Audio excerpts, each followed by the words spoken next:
Picks and Bets, presented by Prize Picks here on the Mayo Media Network. I am Matt Moody, joined by DJ Mitchell, as we again cover a 2-game slate, this time for the Thursday NHL playoffs. So DJ, how did your Tuesday night go? How's your Wednesday going? And what do you think about this Thursday night slate we got?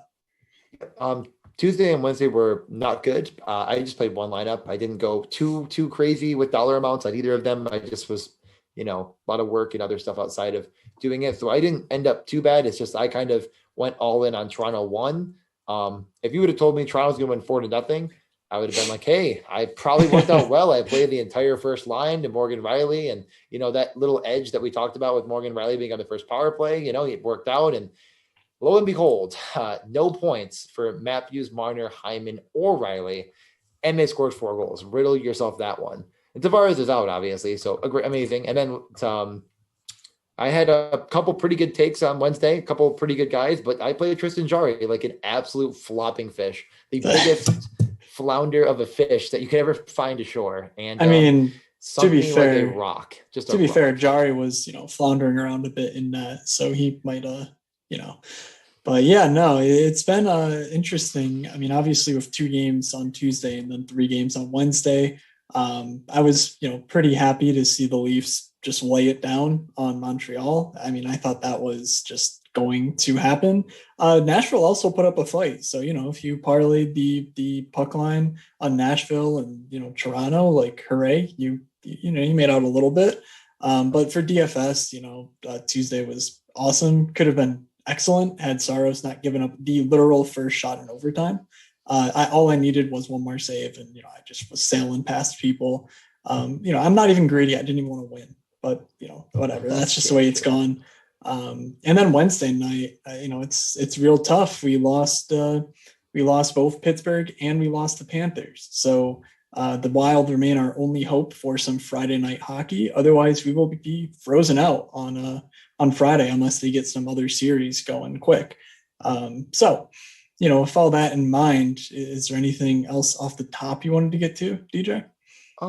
No, not really. I mean, just there's a website that I heard about recently that I know you wanted to talk about. So I thought you'd talk about that first. Yeah, no, that's a great call. So, of course, we couldn't do this without our lovely sponsor of Prize Picks. So be sure to give them some support. Tell them thanks. Head on over to prizepicks.com and use promo code MMN is in Mayo Media Network, and they'll give you up to a $100 match deposit bonus. I mean, you're telling them thanks for sponsoring, and they're giving you money for that pleasure.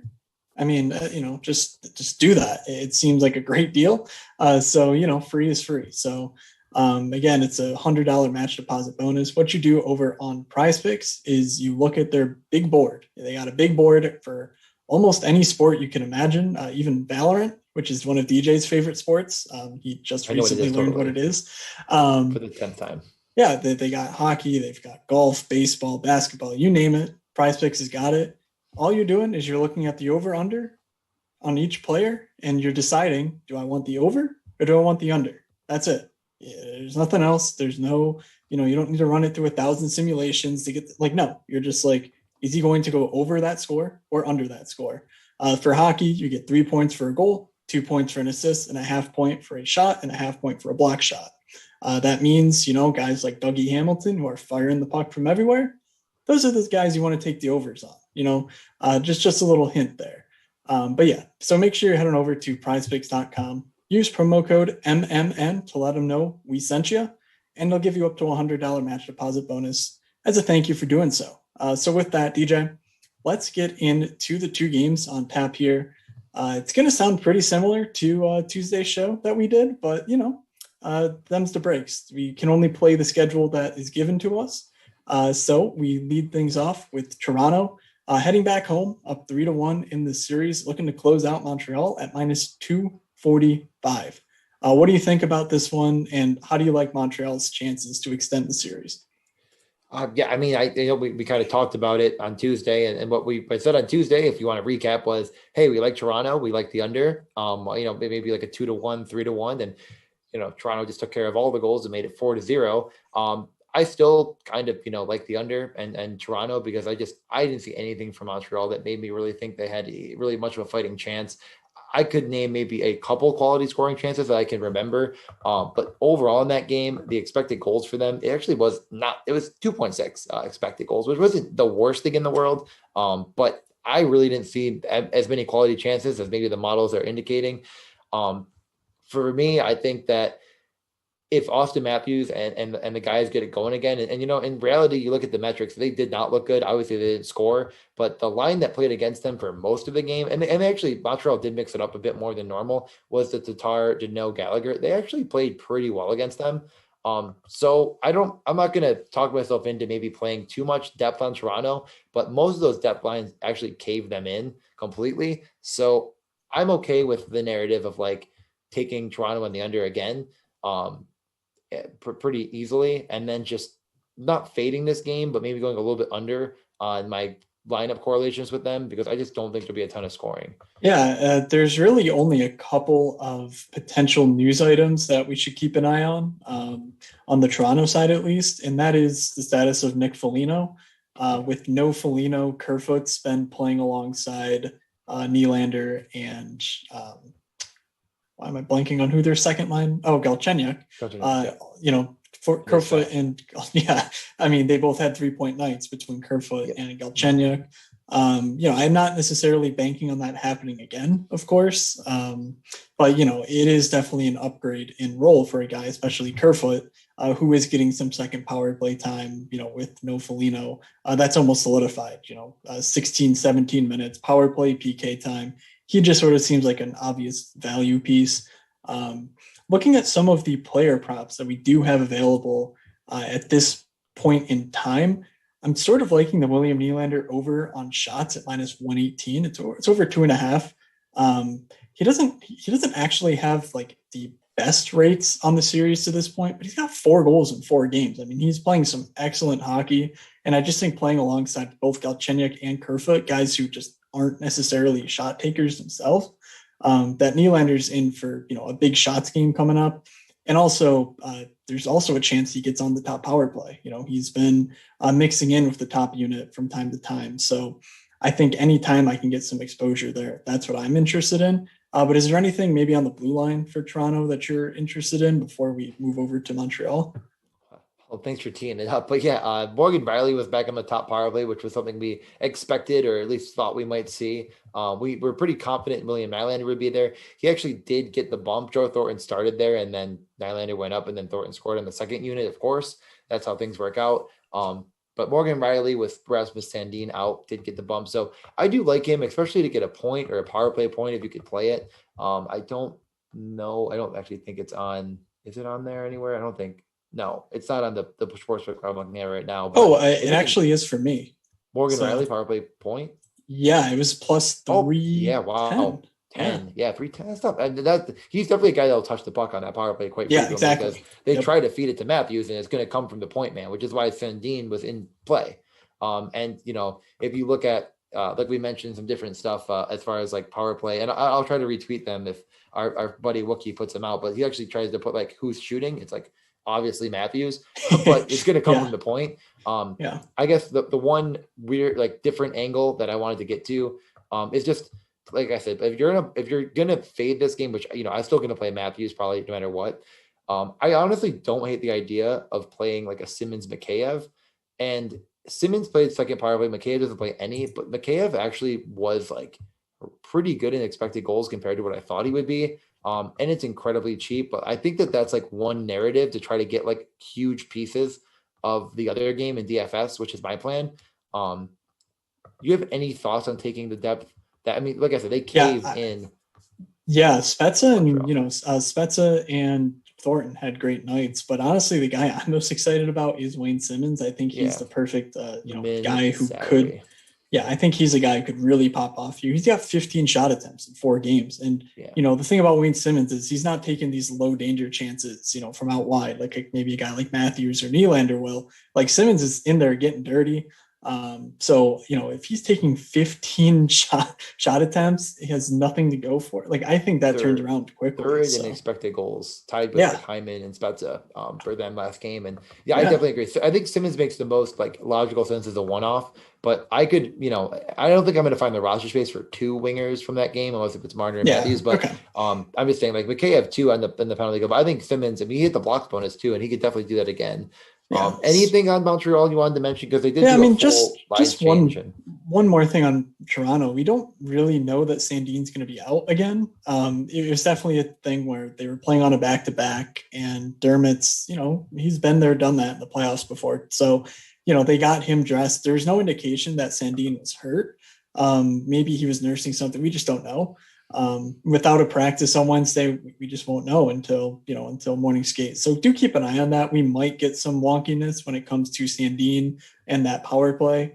And capitalizing on that is in and of itself a great thing. I mean, 12% of people I saw over on DraftKings played Sandin on a game where he wasn't dressing. So, those people probably won't be going back to it because they're not checking news. And a lot of people just straight up won't see, if Sandin's dressing or on a power play that he's doing so. So do keep an eye on that. But for now, we do expect Dermott to remain in and for Morgan Riley to remain the top guy there. So to sort of tee up your other question about Montreal, on the road, it's going to be tougher for them to dictate matchups. So I think for me, I'm just going with, rather than anything, like matchup related, I'm just going with the guy who's looked really good in this series so far, and that's Brendan Gallagher. I mean, he looks, real solid coming off of his injury. The minutes are always going to be a concern with him, which is why he's not like a core piece. But he's taking shots, he's getting chances. He got 11 scoring chances so far in the series, and just nothing to show for it. So, I think that he's maybe a guy who, if Montreal keeps this one close, he's probably the likeliest catalyst in doing so. And his shot prop 2.5. I mean, he had a lot of only 3 on net. He actually hit the post. So I think that 2.5 at -114 is like a pretty easy take. So, and his line mates he was with, Danault and Tatar are just definitely going to tee him up more than they're going to shoot. Like Tatar maybe has a little bit of rate history, but Danault doesn't. And they're both going to be passing. With all that being said, we can move on to the second and final game. We have Nashville at home this time against Carolina.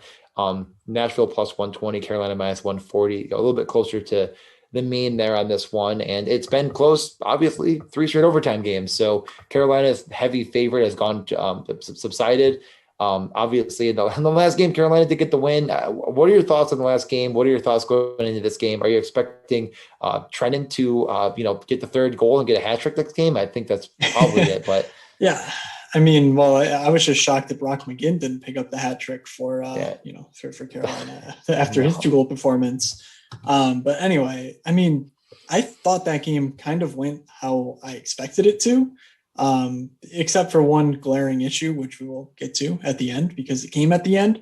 But it was an exciting game. It wasn't the most, up tempo game. It wasn't, a downtrodden game by any means, but it was just fun. I don't really know, thinking of these teams matchup wise, it doesn't really seem like those two really match up in, this fun sort of environment, but it just was.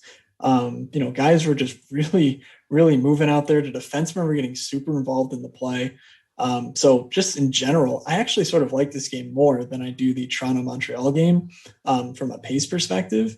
But with that, I kind of am digging the over on this one. And, why the hell not? I think Nashville pulls another rabbit out of their hat. Maybe this time they win the overtime game, that they go 3-1 in overtime in this series. 3-2. Did Carolina win the first one in OT? Now I'm blanking. Okay. I think this is the fourth one. Okay. Anyway, there's only been 3, right? OT games. I gotta look it up now. I'll look it up. You talking? Yeah, last week it might as well be last year at this point in the playoffs. But I'm going with the Nashville side of things. I think that they offer up a lot of value at +120. The expected goals were certainly slightly slanted toward Carolina, but nothing like we were seeing in the regular season. And I'll say it again. I mean, when guys like Matt Duchene are buzzing and, they're getting the puck to guys like Philip Forsberg, I think the goals will actually come. So that's what I'm really banking on here. I'm banking on these, high paid, high pressure guys who haven't come through historically coming through. So maybe that's a bit dangerous, but that's also why that's why they're plus money on the money line. So I will take the Nashville side here, but what are your thoughts? I honestly, I really think Carolina is a far superior team in this matchup. And I know Nashville's back at home, and you can, talk yourself into watching Taylor Lewan chugging beers, spilling it all over his family. Did you read the tweet at all that he put out there after the game? I didn't see his And then we tweet. saw, yeah, No. so Taylor Lewan is a lineman for the Tennessee Titans. For those of you who do not know, he one game drank a beer out of a catfish when they were in the playoffs and the Titans were there. And he tweeted after the game because he basically tried to egg him on and whatever, and he chugged a couple beers. He said even though my daughter complained the whole way home about how daddy got water all over her and mommy, that it was well worth it to get the fans riled up. So pretty funny there. And it's a cool atmosphere. I kind of like Carolina to win this one handily. I'm not going to dive into that narrative. I kind of like a 5-1 game here, but I do want to get more pieces from this game. Maybe it ends up being 5-3, maybe Nedeljkovic doesn't make a couple saves. And if you watch that game, you probably saw one of the odder goals from Trenton that, was really weird. And then you also saw a very weird goal get called back on Carolina, which I think left everyone kind of wondering what the. So, I mean, Carolina expected goals were just about double Nashville's, which isn't always the perfect indicator. I know it's not a perfect science on that front, but I of getting Hamilton and Yossi in my lineups, if it's possible, which it might not end up working out because I do want to prioritize Matthews, but I think it's doable. And then building a couple guys around them. Do you have any thoughts on that narrative and then we'll get the props, but that's kind of what my first thought was. Yeah, I mean, like I was saying, a lot of the defense is coming from, or the offense is coming from the defense here. And Dougie's always been super involved. Roman Yossi the last few games certainly has looked the part too. Getting Jacob Slavin back, obviously it's a defensive boost to Carolina. But putting him out there, like he's a guy who also will get involved, and it won't be a guy say like Jake Bean, who's sort of a rookie to the playoffs, playing alongside Dougie Hamilton. It's just sort of like I'm going to sit here, I'm going to do my job, I'm going to make sure I don't get I don't get the Ethan Bear treatment by making a terrible play, getting benched, and having the entire fan base hate me.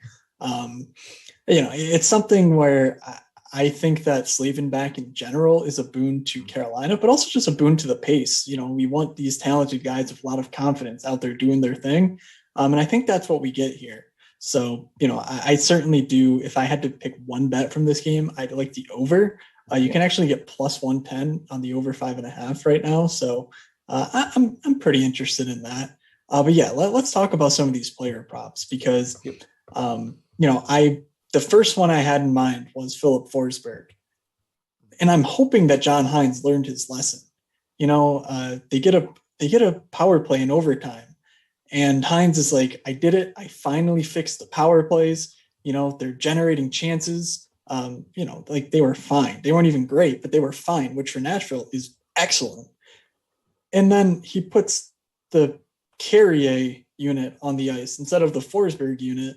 Philip Forsberg never touches the ice. Carrier takes a penalty, and then Carolina scores immediately after the negated power play. So it's just like, is he actually going to focus on this Forsberg unit that's generating chances and good looks? Like very surprisingly, I hope so. But man, that was really painful. That was one of the more painful things, and the penalty was just so stupid. It's one of those things where it's just like, they almost have to call it, even though it's such a lazy, stupid thing.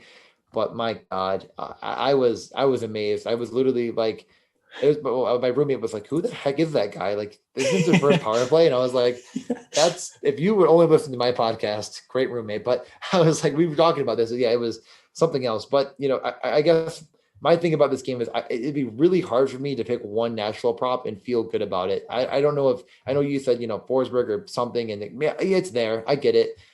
I don't think there's one prop that I really, really like. Maybe you can try to convince me of one. I won't be taking any props on the Nashville side. I think there's just so much shot volume that we're going to see from Carolina that it just makes too much sense to just take one of them. You Well, could I mean, into so many. I have a couple because, Yes. you talked about Dougie and Yossi and DFS. I mean, their lines to pick up a point, so either a goal or an assist, minus 106 for Yossi. Dougie's minus 118. I mean, I love Roman Yossi, but Dougie at minus 118 is ridiculously low. Low. All he needs to do is pass the puck to Sebastian Aho on the power play, and there you go. He's got it. He takes 100 shots a game from the blue line. He can get there. I think there's a lot of ways for Dougie to, of course, pick up one singular point, and minus 118 just feels like a great line for it. Really that might be the best. That might be the best one. Yeah. So I think that's like my favorite player prop here, but you could probably talk me into a couple of the shot on goal props. We saw Nino Niederreiter play a bit of an increased role, over 2 for him, minus 120. All you need to do is hit 2 points or 2 shots just to level it out, and 3 shots, that's a win. So I love getting that number. And then Marty Necas, I mean, he had a game and a half, but his prop is set at over 1.5, minus 158. And if he's out there with some confidence, putting the puck on net like he was last game, I think those 2 guys also make a lot of sense for singles bets, I would say. Yeah, singles bets. I definitely agree with that. So the one thing that I did want to just touch on, at least outside of the props, and I think we got the main really good ones. We don't have to go too deep. One of the bigger things about Slavin coming back is he played 26 minutes. He did go to overtime briefly, but they really rode 4 defensemen, and Hakapainen and Bean were kind of ostracized to the back, and Bean even more than that. Can you say his name one more time for me, DJ? I put like way too many letters on that. Hakanpää. Hold on. Hakanpää. Oh my God, that's it. What the heck name was I thinking of? Hakapainen. This is such classic. Hakanpää. I like as soon as I said it. No, I thought I said it right.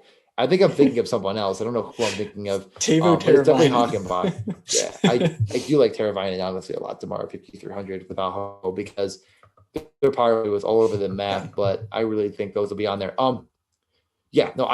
Those guys got pretty much thrown off the face of the earth with, Pesce and Slavin and Hamilton taking all the minutes. But, Brady Shea, honestly, he looked really impressive. I thought he looked great out there. Maybe not a huge DFS asset, but what is his price? Am I losing? 3,800. Yeah, that definitely doesn't quite do it. His shot volume just might not be there. But with all that being said, I guess it's like harder to find a punt, but why don't we get maybe a little bit more DFS centric right now and talk about a couple guys maybe? Sure. So, I mean, that's a perfect segue, because just to cap off my thoughts in this game, I'm going to say the same thing that I did last slate, and it didn't really work out. But I always target the guys on the power play who are playing the role of, on the triangle, on the perimeter, they're touching the puck, they're passing it back and forth, taking shots. And that to me is Philip Forsberg, of course. But the guys he's with are going to be much lower owned, and I think have a lot of merit to them in Matthias Ekholm and Kay Yarncroc. If those 2 guys remain on the power play, that just to me seems like a perfect way to get a little bit different while still getting great correlation in your lineups. You could go, Johansson, Shane, and just sort of be, run-of-the-mill stacker of Philip Forsberg. But I love the power play. I love the sort of opportunity that brings. So I will ride that. Let's keep an eye on morning skate, though. Make sure those power play units hold up. And if we need to adjust, we will. But for now, I think that's my favorite, build around stack. But what are you thinking? I think there's 2 angles on this slate that I'm going to be doing. It's either, do you play Austin Matthews and Marner, or just Austin Matthews, or do you just take Yossi, Hamilton, and stack around that game entirely? Because I kind of looked into it more. You really can't do both without taking a ton of punts, or all 3 of those guys in Hamilton, Yossi, and Matthews. And I really think that's the way you're going to want to get multiple pieces of them. And I'm going to. So I think that my favorite stack is that power play in Carolina with Aho, Teravainen, and Hamilton. That should probably stick together. Or if you get a Ford Svechnikov, it's not too difficult. What is he now? He is, oh my God. Yeah, 6K, Teravainen, 700 discount. So see what you can do with it. But I think if you don't end up playing Matthews and you go with like a Simmons, Mikheyev, or something, even just Simmons and maybe like one other guy, and hope that Toronto doesn't do it again, which I think it's somewhat in the realm of possibility, but I don't love it, then maybe. But that's kind of my overarching DFS thoughts. I think right now my plan is to play Matthews and Hamilton and prioritize them over Yossi, just because I think I'm going to end up with Nedeljkovic and net, because I think that Nashville is going to continue to not quite build that offense, the upside that they'll need. I think Nedeljkovic is a lot better of a goalie than he's shown in the playoffs, and maybe he'll get back to form, unlike Tristan Jarry, who's just terrible. So with all that being said, I think I'm going to have to find a couple punts, and it's probably going to be Wayne Simmons. I think that in the Nashville Carolina games, it really might be Brock McGinn, and he didn't get any power play time that I remember. No, Faust got the power play time, and I don't know. But McGinn is just, when he's out there, he's shooting. I don't know. Is there any other guys that maybe I'm missing that are super cheap? Yeah, I mean, I think Simmons is probably the obvious one for me right now. Maybe not obvious to everyone, but to me, that's like sort of where I'm looking. However, there is a chance on Montreal that we do get some blue line reshuffling. Guys like John Merrill, Brett Kulak could come out, and in their place could be Alexander Romanov. He would be a very attractive DFS play to me if he were to play. He's one of those guys, when he's out there, he's putting the puck on goal. He's, he blocks a lot of shots too. So, obviously minutes would be a concern, but I do think Montreal, we could see some scrambling sort of after, 2 tough losses at home, just trying to save their season and playing some better players, in my opinion, like Romanov. So that's one place just I'm looking. But yeah, there's a few options to punt, and none of them are great. So I say get as crazy as you want if you're one-offing, because I don't think anyone knows with certainty, where the 20-point game's coming from. Cheap. So let's recap things. Give me one bet if you had to make it for tomorrow. We'll leave your family out of it. No death to your family if you miss it or whatever. I think they survived last time we did that, because I think Matthews did score the last time we did one of those. So say, a guy walks up to you on the street and says, "This is my last $100." Where would you put it? Dougie Hamilton get a point. I like it. Yeah, I will go on the Willie Nylander over 2.5 shots for me. I think he's got a big game coming out of him. Keeps up the goal scoring streak. And so there are our 2 favorite bets of the night.